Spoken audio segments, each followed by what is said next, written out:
Are these two your friends? Yes, we had the fortune of meeting not too long ago. They are quite a knowledgeable and talented pair, and a pleasure to be around. Traveler, we were just discussing the history of Rex Lapis. Would you like to listen? This, good sir, seems not to appreciate the almighty power of the Lord of Geo. As a professional archaeologist, I'm inclined to correct some of his erroneous views. We are discussing the whereabouts of the first Mora. The first Mora? As everyone knows, the Lord of Geo taught the ancient people of Liyue the craft of smelting, creating goods that allowed them to develop trade with the early nations of that time. Today, Liyue holds the sole right to cast Mora in the entire continent of Teyvat. The world's very first Mora should have been cast by the hands of the Lord of Geo himself thousands of years ago. According to my research, as well as my own hypothesis, I believe that this coin of unique historical significance has been passed down secretly through the years as a kind of token. For example, perhaps the Qixing who control the Liyue use it in some kind of unknown ceremony they hold when they come to power. No. My research indicates that the first Mora coin is not such a simple thing. Mora is a catalyst. This we all know. Even today, Mora is used in the mystic arts for its curious properties of weapon enhancement. The world's first Mora would no doubt possess the strongest power. My next historical treatise will boldly expound on the newest findings from my intense decade-long research. That is, that the Lord of Geo used this original Mora as a catalyst to enhance a dagger and a sword. A dagger and a sword?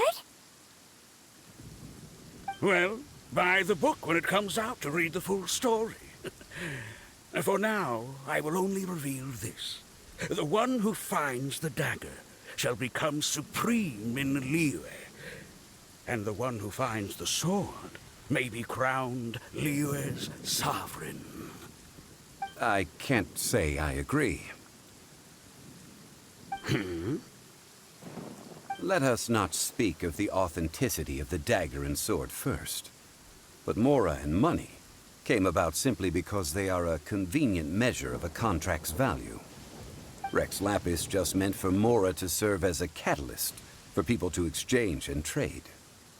The world's first Mora is probably just an ordinary coin created by Rex Lapis. As for its fate, the same as all Mora, I suspect. It was simply spent somewhere. I think that Mr. Hanshua's hypothesis seems reasonable. Mr. Zhongli's argument, on the other hand, lacks any evidence. How can you so easily dismiss the Lord of Geo's profound foresight? No, I am not debating right or wrong. I am simply stating a fact. Enough! Do you think you understand the Lord of Geo more than me? I know but little about history, and I wouldn't dare to brag. But discussion is meaningless if everyone has the same opinion, no? Well then, answer me this. Long ago, when Liyue Harbor was being constructed, the Lord of Geo taught the people how to build houses. The model home he used to teach them was completely cast from Mora, correct? That is correct, indeed. Okay, then tell me. Why would the Lord of Geo do something so extravagant, if not because of the mystical power that Mora contains? There's a simple explanation, really. To the god of wealth and commerce, what material is easier to get than Mora?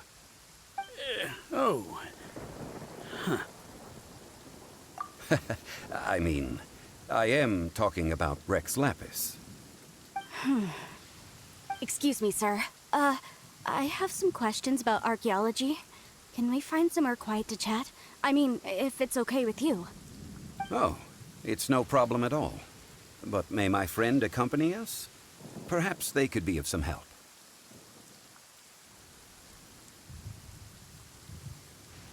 Of course. They can come if that's what pleases you, sir. Let's go.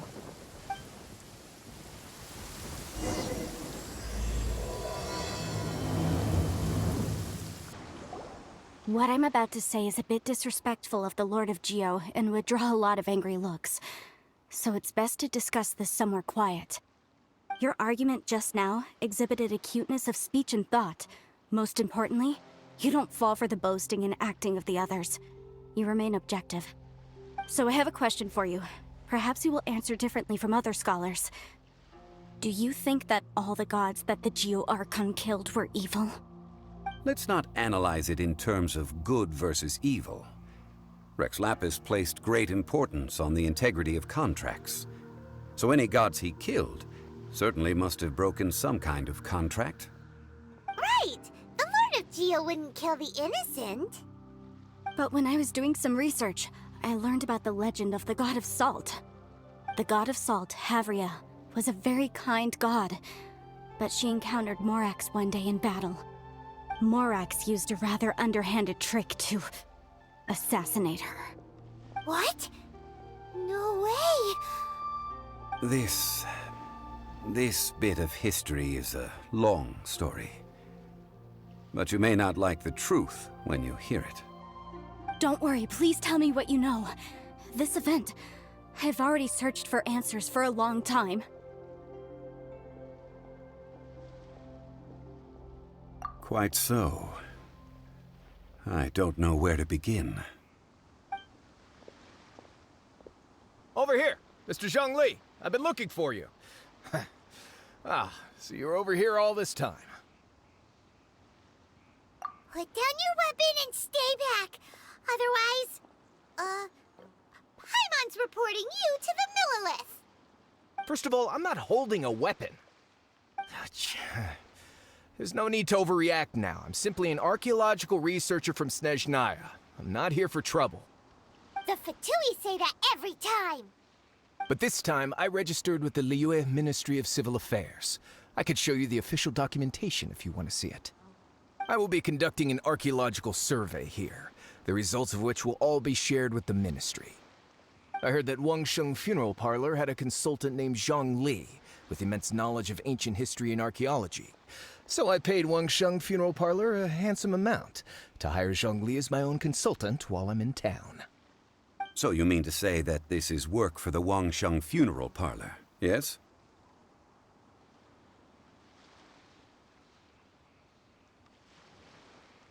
Well, since it's work, I don't have a choice. A consultant of the Wangsheng Funeral Parlor must respect their duty. Of course you would be such a reasonable man. Well then, let's head out now, shall we? Wait, if you are studying archaeology, can I go too? I am also a scholar in this field, so I can help. That will give us a chance to continue the topic we were just discussing. Oh, and you should tag along too.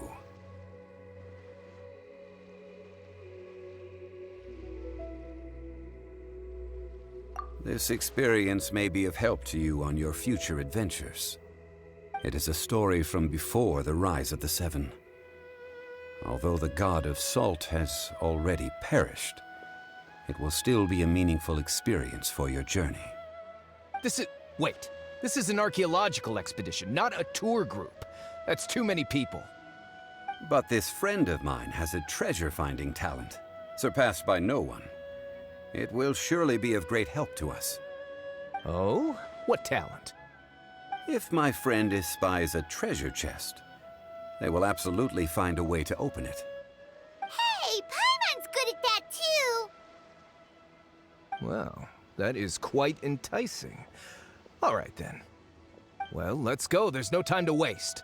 When the Overlord of the Vortex was crushed by the Jade Chamber recently, perhaps something of interest was washed ashore. An ancient artifact would be good. Traces of ancient activity would be great. But a piece of the god's limb would be even better. Who knows what surprises we may find.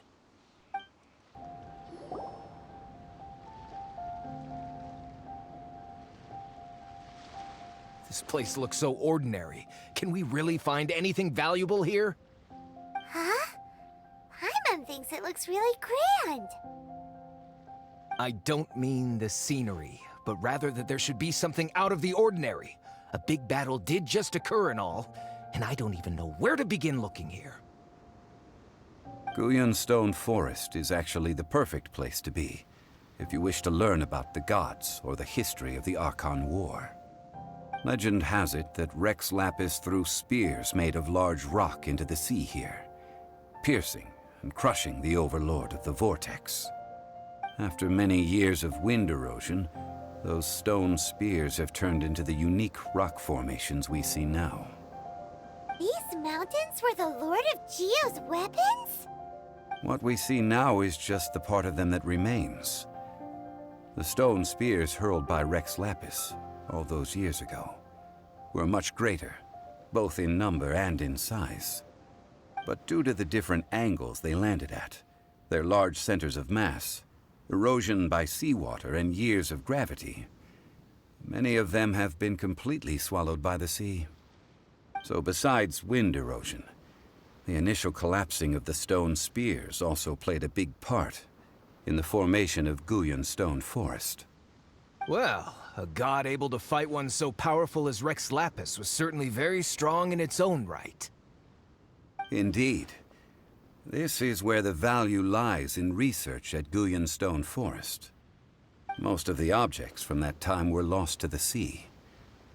But the gigantic waves created by the Overlord of the Vortex have given those sunken objects a chance to see the light of day again.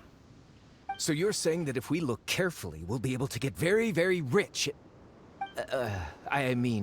rich with archaeological knowledge and historical value, yes? That's all I seek in life. Well, since we brought so many people, I think it would be best to split up and look. Okay then. I will go with my friend here.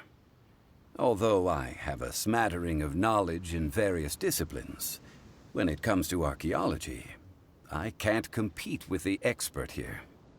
Huh? Me? What's the matter? This is your profession. Why are you so surprised? I get it. I'll escort him then. Okay. If we find anything valuable or rare, let's meet on the shore opposite from here. You call yourself a scholar of archaeology? You can't even recognize this or that. What are you good for? We all have our areas of expertise. I already tried very hard to explain. Oh, stop arguing! What in the world happened? This girl just keeps bragging about how she's an archaeologist, but she doesn't even know anything about the surrounding ruins. I even know more than her. She left me to rely solely on guessing, experience, to find anything valuable to take back. Ugh, what a waste of time. I've just been researching the god of salt, so I'm not familiar with sea relics. Is that so strange?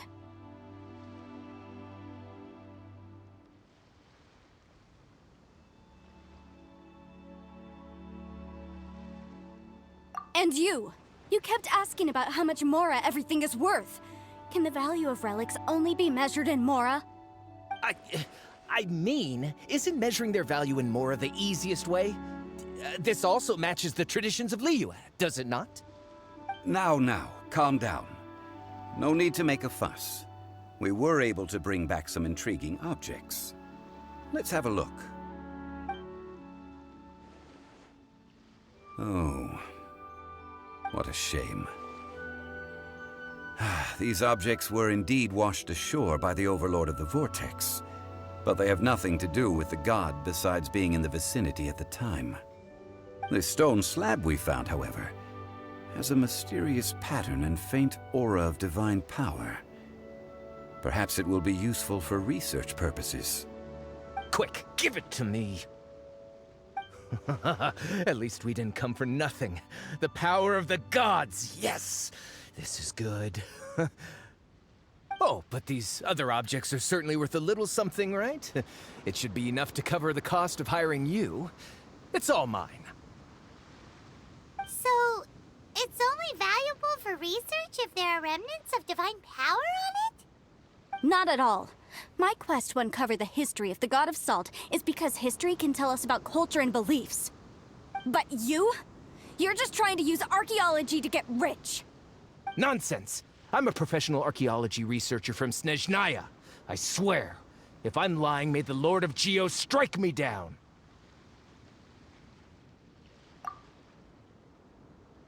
Oh, by the way, you probably don't want to sell that teacup. Oh? Why's that? That's not an ancient teacup. It's part of Ningguang's collection. It must have fallen here along with the Jade Chamber. So unless you want to mess with the Qixing... Ah, I see. What a shame. It was of such high quality, too. See? You do want to sell these objects! But, so what? Why can't I pursue wealth both intellectual and material? Don't be so simple-minded. All right, then. No need to stay here any longer. I'm rather quite intrigued by the God of Salt, too, actually. Let's go to Saltarai next. I heard that Saltarai was once the home of the God of Salt's people. Therefore, there's sure to be loads of valuable relics nearby. According to legend, the people of the God of Salt, Havria, enjoyed prosperous lives under her protection. But this legend has been around for ages. With the countless scrap collectors and treasure hoarders in the area, there probably aren't many valuable things left here. Oh, good. That's just great. If I knew it was picked this clean before, I wouldn't have come. About that, I know there's a ruin deep in this cave here. It's related to the God of Salt, which is actually how the area originally got its name of Saltarai. However, the ruin entrance has been sealed by a mysterious power. Nobody has been able to break the seal. I found a mechanism that seemed to be related to the seal, but when I undid the mechanism, the seal wasn't affected at all. So at the moment, the seal's origin and how to break it are very important topics in my research on the God of Salt. I don't know. There's no concrete evidence. But I'm pretty sure the seal is meant to hide some kind of long-forgotten truth. The God of Salt was a benevolent god, adored by the people, not to mention powerful. She wouldn't have any kind of shameful secrets to hide. So, the one who wants to hide some truth is very possibly her killer, Morax. This doesn't sound like something the Lord of Geo would do, though. Who cares about all that? It sounds like countless treasures of the God of Salt lie within this ruin, just waiting for someone to find them, right? You weren't listening at all, were you? Even if there's a mountain of treasures inside, nobody can get in if the seal isn't broken. Ah, but we have the illustrious Mr. Zhongli with us. He looks like he knows just about everything. A little seal shouldn't be any trouble for him. This seal seems to be quite ancient. Even Mr. Zhongli may not know all of its secrets. I may know something about it. What? Over the years, I've heard various rumors with bits of knowledge about seals. Although their references seem rather disorderly, they do in fact contain the secret to breaking seals. Let's go take a look at the mechanism Miss Wanyan just mentioned. Okay, since Mr. Zhongli says so, follow me then. This place seems familiar. Huh, I remember. I think there's some elemental monuments here. So you're saying they're related to all this? When I investigated the seal last time, I had someone with a vision accompany me. But when we lit up all the elemental monuments, nothing happened. That's because you don't just need to activate them at the same time, but in a certain order as well. Otherwise, the seal will not be broken. The secret to this puzzle is hidden in the legends about the Archon War. Tianheng in the south, Yaoguang in the east, Jueyun in the west, Qingce in the north. All desolate and devoid of life. Liyue is vast, yet even one haven is hard to find. To the north, to the east. Do the people of Liyue always talk in riddles? I think I've heard this saying before. Certainly you have. And the contents of this saying are also related to the God of Salt. To provide a haven for her people, whose lives had been ravaged by the Archon War, this benevolent god searched all across Liyue. At that time, with the chaotic fires of war engulfing the land, even one sliver of peace was a luxury. And that haven she eventually found is right here. Today, it is known as Sal Turai. How sad then. In the end, this peaceful place was destroyed by Morax. Okay, enough with these ancient stories. Now that we have the clue, hurry up and break the seal. Whatever happened doesn't matter as long as we can get inside that ruin. Tianheng in the south, Yaoguang in the east, Jueyun in the west, Qingce in the north. With this clue, you should be able to solve the puzzle.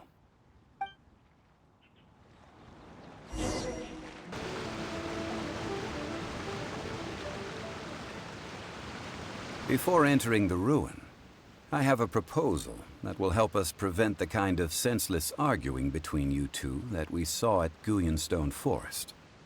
Okay. What is it? I propose you two agree upon a contract, stipulating that we alternate who gets claim to each treasure we encounter, with only one object permitted per claim. To show my sincerity, I won't be taking any treasure. This will just be between you all.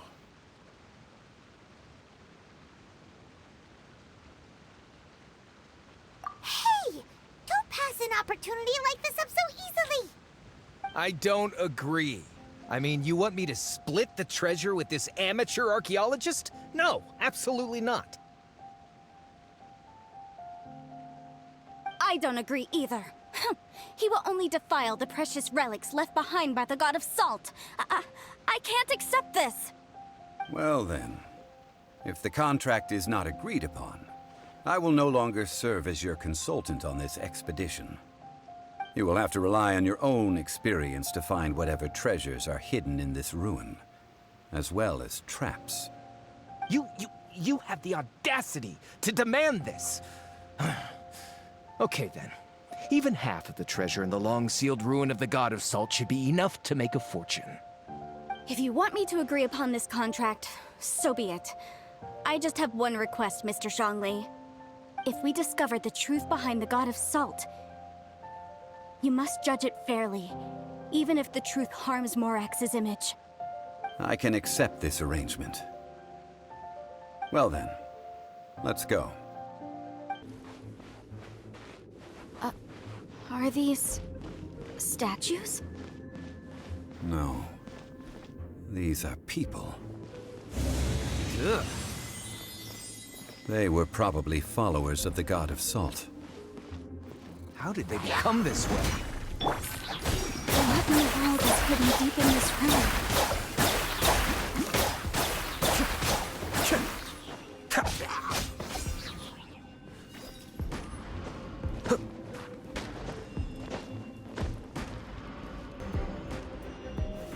Stabilize!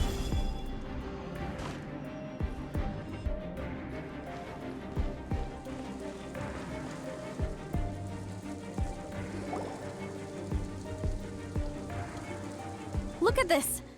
It's filled halfway with salt. It just looks like a fancy salt holder.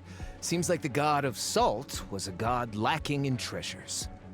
According to my knowledge, it's no ordinary vessel. Although it is only half full, it is also forever half full. That is to say, it is bottomless. What? You're saying that even if I pour the salt out, the amount inside won't change? Exactly. Able to produce endless salt. The God of Salt is powerful indeed. Finally, after all that effort, I've found precious treasure. I claim this as mine. I just need to pour the endless salt into 1,000 or 10,000 bags. I can sell it and make a fortune. Hey, how can you use a relic of the God of Salt for such a shallow pursuit? If Mr. Clement wants this salt chalice, then the next object we find will belong to Miss Wanyan, according to the contract agreed upon. Of course, as we agreed. But how can anything be worth more than this rare find? since we have a contract, it's no use for me to fight with him. Then let's move on, shall we?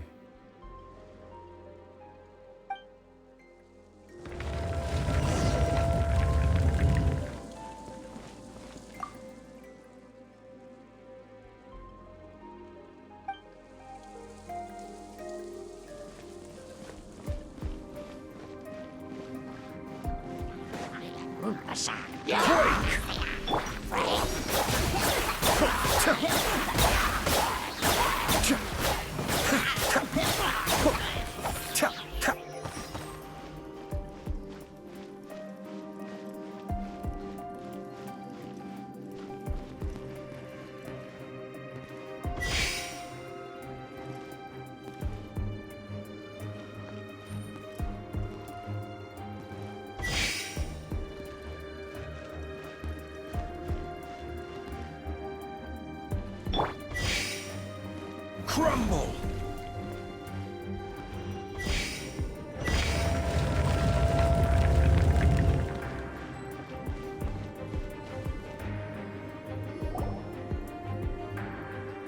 Huh, just a simple ruler. It doesn't look to be worth anything. This, if I remember correctly, this is some kind of measuring tool. Indeed. But the god of salt imbued it with another power. When you stick this ruler in the ground, the surrounding area will become covered in salt, much like a rising tide covers the earth. The deeper it is stuck in the ground, the more salt will appear. It is essentially a bumper harvest of salt. What? That's even better than the salt chalice! Well then, according to our contract, the salt ruler goes to Miss Wanyan. No, unacceptable. I paid for and organized this entire expedition. Why should I get the short end of the stick? And this girl has been useless. Why would she get anything? Oh boy, here we go again. So you are saying you want to break the contract? So what if I break it? Now that I've seen how the mechanisms in this ruin work, I no longer need you. Let's not forget who hired who here. Why should I let you make the rules? Because you agreed to a contract. Rex Lapis once said, "Ones who break their contracts shall suffer the wrath of the rock." That is one of your Liyue gods. I am from Snezhnaya. I will suffer the wrath of the rock. You may find it rather unpleasant. Pay your dues. quake! Cascade!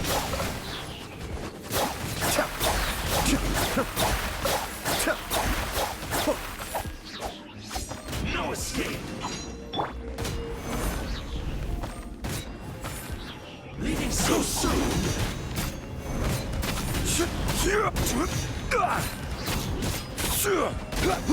Crumble! Prepare yourself. Be still.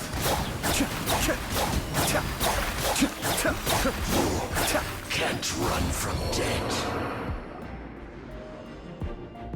I shall confiscate your treasure as well. You are not worthy to continue any further into the ruin. Leave this place. Oh, darn you! Just you wait.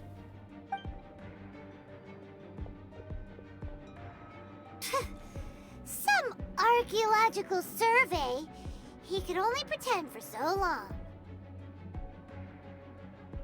Hey, Paimon likes Mora, but Paimon doesn't do bad things. Clement's wrongdoing stemmed from greed, yes.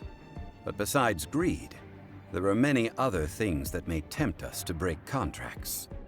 When people see the object of their dreams, how many are really able to control their desire and follow the contract? I think we should be honest with each other now. Huh? Be honest about what? That in truth, not a single member of this archaeological expedition came here for archaeology. Why do you say that? Miss, You lack even the most basic archaeological knowledge, and can recognize naught but a few simple relics. However, you are an expert when it comes to anything regarding the god of salt. You aren't interested in archaeology or relics. What you're really interested in is the god of salt. I believe those legends about the god of salt that you mentioned on the Pearl Galley are passed down between generations at Yinyuan Hall. Okay, that's enough. Sir, you are indeed a man of great knowledge and talents. I seem to have been right to seek you out once I plucked up my courage. You're right. I'm not a scholar of archaeology.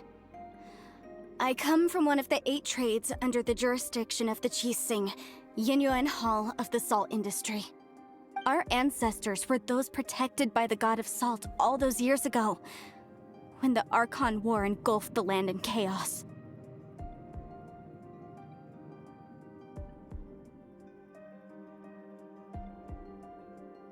Oh, right! Now that you mention it, the people of Liyue very seldom use the name Morax. During the war, Morax assassinated our god out of envy for her power. He left us alone and lost in the world. We hate him! But this is Morax's Liyue after all.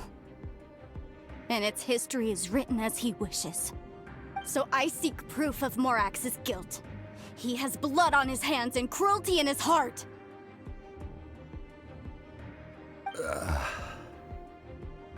We agreed to a contract that we will face the truth head-on, didn't we, Mr. Zhongli? You must judge this history fairly. Naturally, of course. But I must add, Liyue is no longer Morax's Liyue. Come with me. All the answers you seek lie ahead.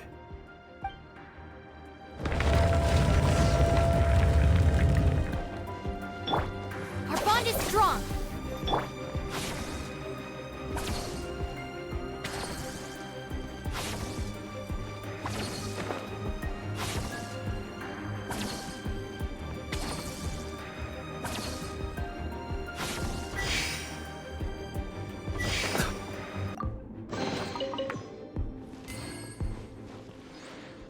Quake!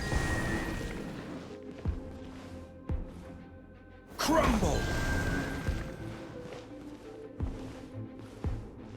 Rise!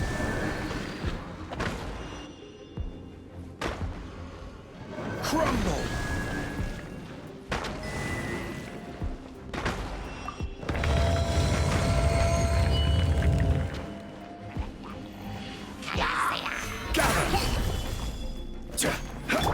Cascade!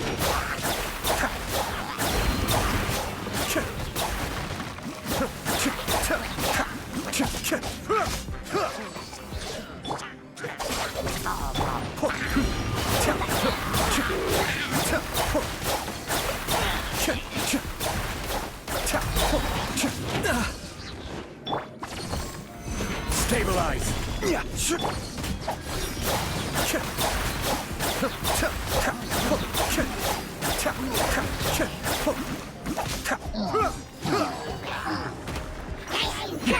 Attempt back! Be still!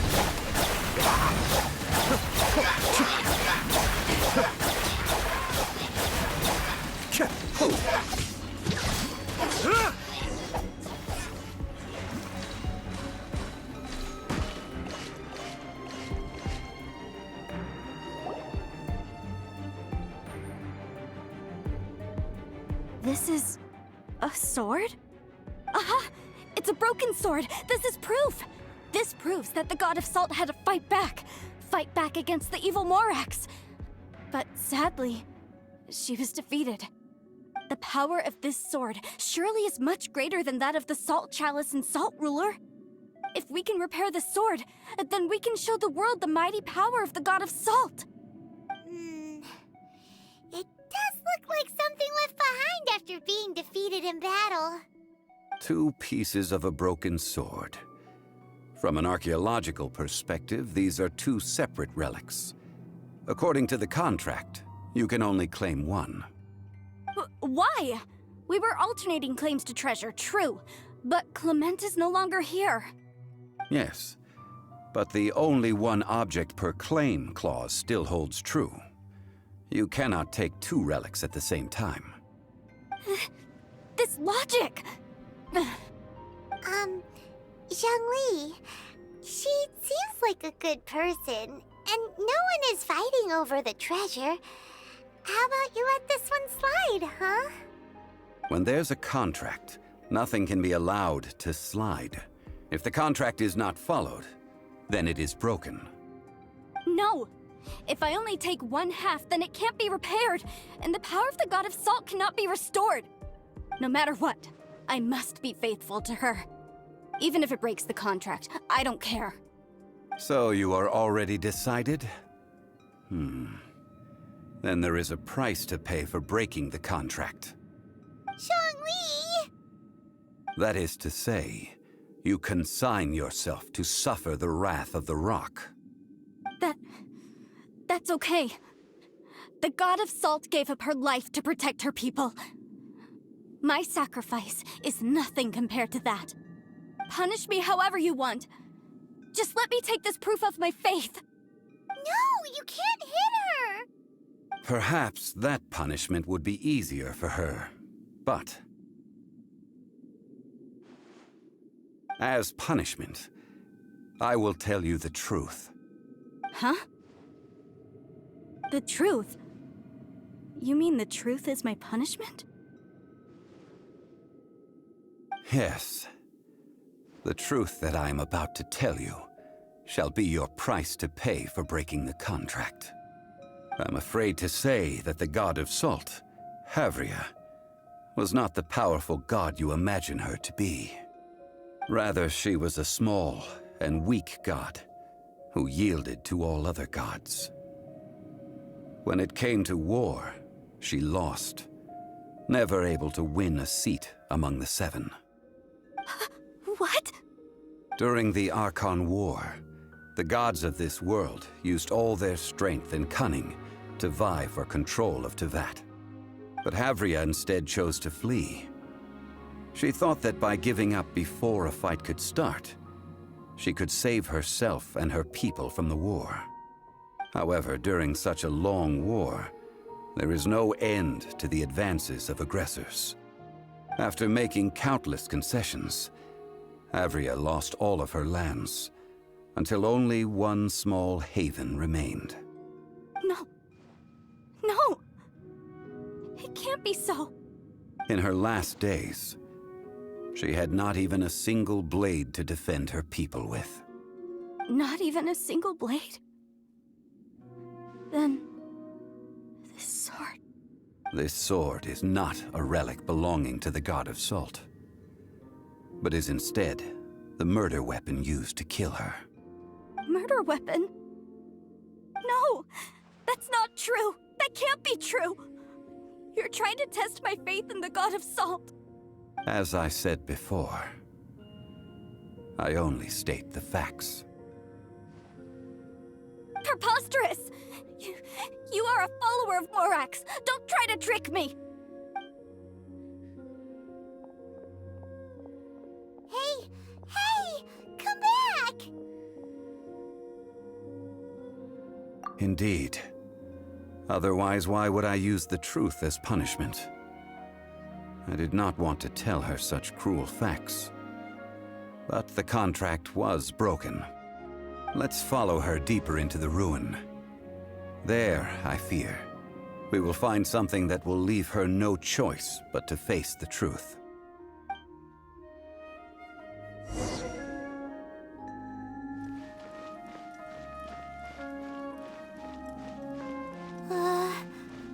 Are these statue thingies running?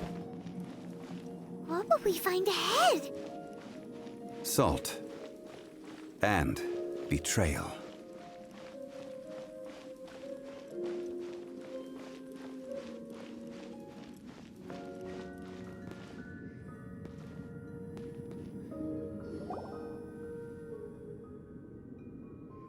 What are all these?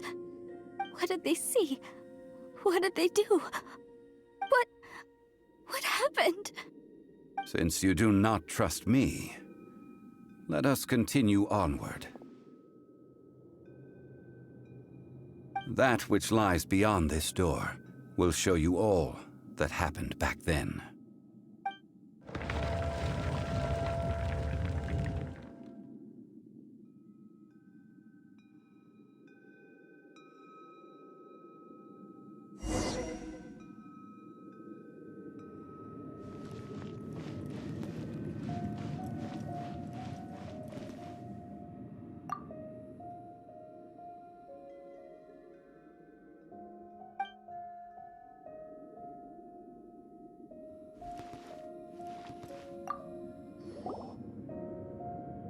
This is the scene of the crime. Havria's body dissipated, leaving nothing but these traces of salt. Her dying moments have since been frozen in time to this very day. The story continues that some among her people realized at last that this gentle, kind, but weak god could never protect anyone in wartime. The Archon War was cruel in the extreme. Instead of consigning her to the agony of defeat, they thought perhaps it would be better to give her a quick release. But what about these statue thingies? No matter how weak the god, the power that flows forth when they are slain is beyond the strength of mortal coils to bear. Those who could not flee were thus transformed. Those of her people who were untouched by this disaster left for Liyue, where they sought refuge with Rex Lapis. Their descendants feared Havria's remnants and lived in terror that she had laid upon them an eternal curse. So they risked their lives to come here, to break the sword, and offer up obeisances in hopes that her anger might be appeased. But they need not have done so. For how could a god who had never once resisted, even till the end, nurse hatred for her people in her heart? Even if this is so, I can't!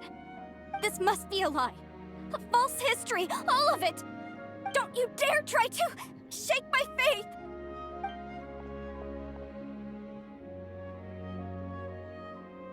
Yikes.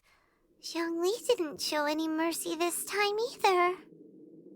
This is the price she must pay. Yet I would not call it a bad thing. Judging by how she appeared, I fear that she will struggle for a time. But even if she may not escape that struggle immediately, simply recognizing the truth is good enough for now.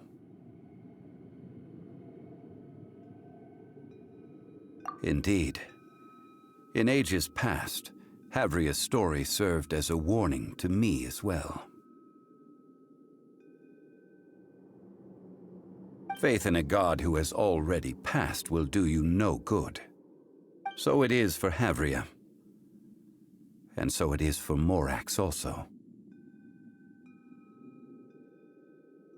All right then. Now, would you like to accompany me in taking a trip to Guyonstone Forest? Huh? What do you want to do, Zhongli? Treading old ground, telling old stories. One cannot help but be reminded of old acquaintances.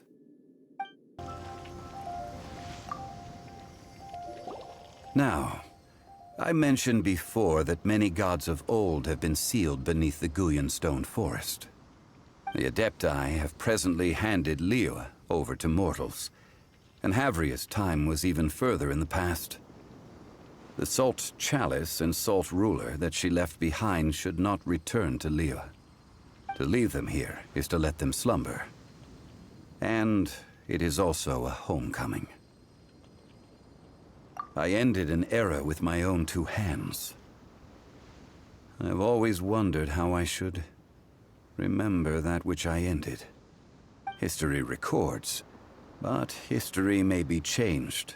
This incident proved that. Time is a mighty force, and history's twist in its flow. I need to find a better way of recording history in order to engrave its truth. Stone carvings were one such ancient method, but unchanging stone, immovable earth, even one such as myself. Someday we may all disappear. Zhongli. Therefore, I thought of you, traveler.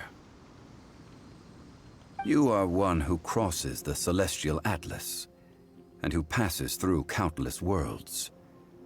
If our history is engraved in your memory, it will one day accompany you into another world. As long as a traveler like you is able to record what happened, then a backup of sorts will exist for times and tides of Tevat.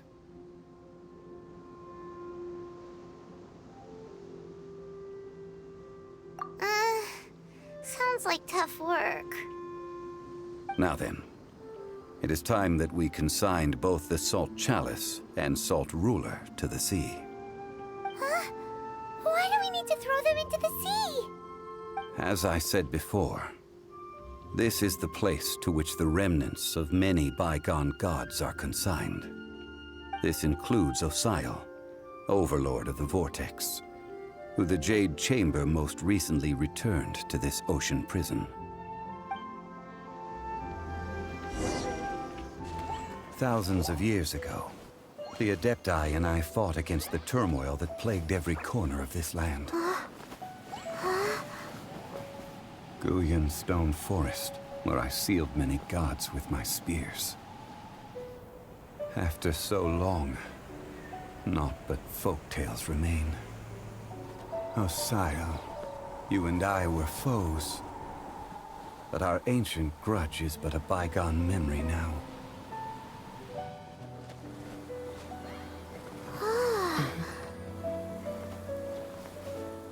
May that which Havria has left behind be yours to subsume.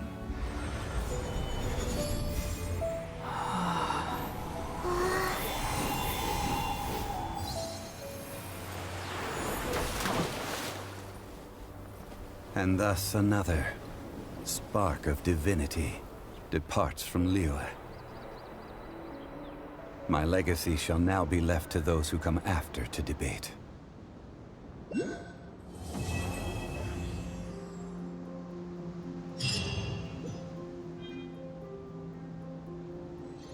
I will remain here for a while. I fear that moments of reminiscence like this can only grow fewer. We did not measure right and wrong during the days of the Archon War in the same manner as we do today. Of course, as I am now, I only wish that she could have lived in a gentler time. Of course, as I am now, I only wish that she could have lived in a gentler time.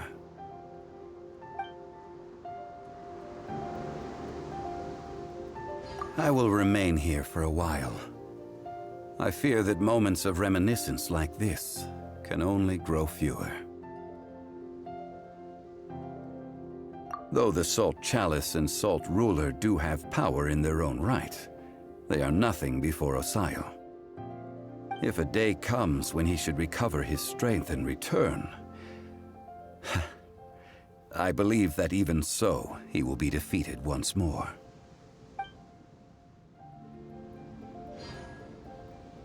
I will remain here for a while.